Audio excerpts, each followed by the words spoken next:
Assalamualaikum warahmatullahi wabarakatuh. Bapak Ibu guru yang terhormat, jumpa lagi di channel Guru Obat B1 Media Informasi dan Edukasi, channelnya para guru Indonesia. Nah, di video kali ini Bapak Ibu, kita sudah berada di pertengahan Februari Bapak Ibu ya, tidak terasa. Kita sudah menjelang penarikan info GTK bulan Maret biasanya. Nah, terkait hal itu, ada beberapa poin yang perlu Bapak Ibu guru sertifikasi pahami, terutama terkait syarat-syarat apa saja yang harus dipenuhi untuk pencairan triwulan 1 nanti. Kita akan bahas untuk dua nomenklatur, baik Kemenak maupun Kemdikbud sesuai dengan juknis yang ada, Bapak Ibu. Oke, kita langsung ke pembahasannya. Kita kan ketahui ada dua naungan ini, kita harus awali dengan dua ini, Kemenak dan Kemdikbud, karena Kemenak dan Kemdikbud ya lagi-lagi kita ketahui memiliki juknis yang berbeda, masing-masing ada juknisnya. Kemdikbud ya juknis terakhir itu adalah Permendikbud nomor 45 tahun 2023 Bapak Ibu ya. Jadi per Agustus kemarin, Agustus 2023, Kementerian Pendidikan mengeluarkan juknis baru, yaitu petunjuk teknis Permendikbud nomor 4 tahun 2023, 45 tahun 2023, juknis tunjangan guru ASN daerah. Itu tadi untuk juknis Kemdikbud. Untuk Kemenak, yaitu Keputusan Direktur Jenderal Pendidikan Islam nomor 7174 tahun 2023 tentang petunjuk teknis pembayaran tunjangan profesi bagi guru, kepala, dan pengawas madrasah. Ini adalah juknis terbaru tunjangan profesi untuk madrasah, untuk Kemenak ya, madrasah. Nah, kita mulai dari Kemenak. Nah, di Kemenak di bagian bab 3 terkait penerima tunjangan profesi itu ada kriteria Bapak Ibu yang harus dipenuhi oleh guru, kepala sekolah, kepala madrasah, dan pengawas madrasah. Yang pertama ya, syarat-syaratnya yaitu harus S1 tentunya. Yang kedua harus memiliki sertifikat pendidik yang telah diberi 1 NRG yang diterbitkan oleh Kemdikbud dan tercatat di Simpatika. Kemudian memiliki hasil PKG, penilaian kinerja kepala madrasah, dan penilaian kinerja pengawas madrasah minimal baik ya, dibuktikan dengan hasil penilaian kinerja tahun sebelumnya sesuai jabatan. Jadi di Kemenak itu sudah berlaku Bapak Ibu, PKG-nya itu harus baik, penilaian kinerja gurunya itu harus baik.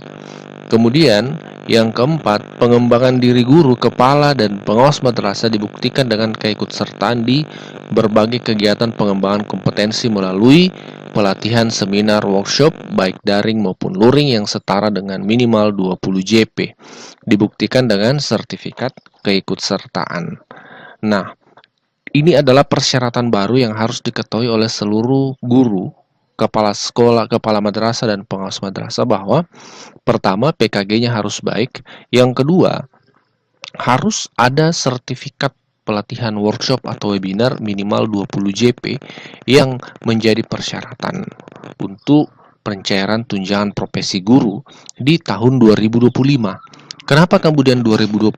Karena padahal sekarang 2024. Ini dijelaskan di poin 5. Kegiatan pengembangan diri guru minimal 1 semester 1 kali dan dicatatkan di Simpatika. Kegiatan pengembangan diri diakui dengan rentang waktu Januari sampai Juni minimal 1 bukti, Juli sampai Desember 1 bukti di tahun yang sama untuk persyaratan pencairan tunjangan profesi di tahun berikutnya. Jadi ini kemudian dijelaskan kenapa disebutkan ini 2025, karena sertifikat pelatihan itu 20 JP itu harus Bapak Ibu miliki, kantongi, dan tercatat di Simpatika tahun 2024 ini. Nah, persyaratan itu menjadi persyaratan untuk pencairan tahun depannya. Jadi syaratnya dilengkapi tahun ini yang akan berpengaruh terhadap pencairan tahun depan. Seperti itu maksudnya Bapak Ibu. Jadi 1 semester 1 sertifikat 20 JP minimal. Nah, itu tadi untuk naungan Kemenak Bapak Ibu. Sekarang kita ke juknis Kementerian Pendidikan sesuai Permendikbud, Peraturan Menteri Pendidikan nomor 45. Terkait juknis tunjangan guru ya, di sini disebutkan persyaratan-persyaratan yang kemudian perlu disimak, terutama nih untuk Bapak Ibu guru yang baru lulus PPG Piloting 1, 2, 3 kemarin ya, di 2024 yang perdana menerima tunjangan sertifikasi di tahun ini Bapak Ibu. Nah, di bab 2 ada penjelasan menyebutkan terkait, ini kita zoom ya, supaya bisa kita baca lebih jelas. Ayat 1, guru ASN di daerah diberikan tunjangan profesi setiap bulan. Nomor ayat 2, jadi setiap bulan di sini besarannya, tapi pembayarannya, mekanisme pembayarannya ini masih tetap triwulanan Bapak Ibu ya. Nah, ada di bagian bawah terkait jadwal itu memang disebutkan triwulanan. Jadi jangan sampai miskonsepsi dengan redaksi setiap bulan di sini.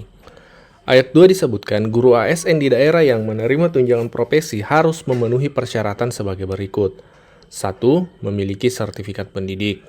2. Memiliki status sebagai guru ASN di daerah di bawah binaan kementerian. Jadi ini kenapa disebutkan guru ASN? Karena ini juknis Permendikbud khusus untuk ASN. Ya, kalau non ASN itu peraturannya ada di Peraturan Sekretaris Jenderal Persesjen. Nah, tapi guru non ASN juga tetap menerima tunjangan profesi. Sekali lagi kami sampaikan ini ada redaksi memiliki status sebagai guru ASN sebagai persyaratan karena memang ini juknis khusus ASN. Kemudian yang ketiga, mengajar pada satuan pendidikan yang tercatat pada Dapodik. Jadi harus memang terdaftar di Dapodik, kemudian memiliki NRG yang diterbitkan kementerian. Nah, ini kan kemarin di awal-awal bulan lama ini teman-teman yang lulus PPG postingannya tentang NRG kapan terbit. Nah, NRG sejauh ini kami pantau sudah terbit nih, dan teman-teman guru sudah ngantongin NRG-nya di Info GTK. Nah, yang paling penting sebenarnya adalah NRG-nya, kodenya NRG Bapak Ibu itu adalah di depannya 24. Ya, bagi yang lulus PPG tahun 2024 kemarin, ketika angka depannya 24, maka 2025 ini Bapak Ibu sudah berhak menerima tunjangan profesi. Begitu regulasinya. Jadi, angka belakang itu menandakan tahun Bapak Ibu lulus PPG. Angka depan ya, angka depan 24. Nah, selanjutnya persyaratan yang kelima adalah melaksanakan tugas mengajar ya, dan atau membimbing peserta didik pada satuan pendidikan sesuai dengan peruntukan sertifikat pendidik yang dimiliki yang dibuktikan dengan SK mengajar. Ini terkait melaksanakan tugas mengajar, Bapak Ibu tetap harus memenuhi 24 jam ya. Ini masih regulasi yang ada tercantum di Undang-Undang Guru dan Dosen, sehingga karena kemarin ada yang bertanya nih, kok tidak direvisi saja persyaratan 24 jam itu? Dan Bapak Ibu perlu paham itu tidak mudah karena peraturan 24 jam itu adanya di level regulasi undang-undang ya, Undang-Undang Guru dan Dosen, dan Kementerian Pendidikan tidak bisa serta-merta merubah itu. Kalau di levelnya peraturan menteri, itu bisa direvisi, tapi kalau undang-undang itu tidak bisa satu pihak saja di kementerian, itu harus melibatkan pembahasan di DPR, Bapak Ibu. Tapi informasi terbaru kami dapatkan, Undang-Undang Guru dan Dosen termasuk Undang-Undang Sisdiknas itu sedang masuk prolegnas tahun ini. Ya, jadi akan kemungkinan kita tunggu update-nya, akan ada revisi Undang-Undang Sistem Pendidikan Nasional kita. Kita lihat nanti nih, apakah Undang-Undang Guru dan Dosen juga akan ada revisi atau seperti apa, kita tunggu update-nya. Info terakhir sudah masuk prolegnas Bapak Ibu, program legislasi nasional di DPR RI. Kemudian yang keenam, memenuhi beban kerja sesuai dengan ketentuan peraturan, ya tadi ya 24 JP dan lain-lain. Memiliki penilaian kinerja paling rendah dengan sebutan baik. Ini sebenarnya EKIN itu berpengaruh pada tunjangan profesi. Ketika hasil EKIN-nya Bapak Ibu kemarin itu di bawah dari baik, sebenarnya secara regulasi Bapak Ibu tidak bisa menerima tunjangan karena persyaratannya itu paling rendah dengan sebutan baik. Kemudian yang berikutnya, mengajar di kelas dengan jumlah peserta didik dalam satu rombel. Nah, terkait rombel ini sudah otomatisasi ya di Dapodik. Itu biasanya langsung sinkron ketika memang memenuhi persyaratan rombel. Kemudian tidak sebagai pegawai tetap pada instansi lain tentunya. Nah, ada keterangan tambahan persyaratan yang dimaksud pada ayat 2 kecuali bagi guru ASN yang ditugaskan sebagai kepala sekolah. Ya, tentunya karena beban kerjanya kepala sekolah kan itu otomatis 24 JP. Jadi tidak perlu lagi untuk mengajar seperti itu. Demikian Bapak Ibu, informasi hari ini terkait persyaratan dari Kemenak dan Kemdikbud. Silakan dikoreksi jika ada yang keliru, ditambahkan jika ada yang kurang. Assalamualaikum warahmatullahi wabarakatuh.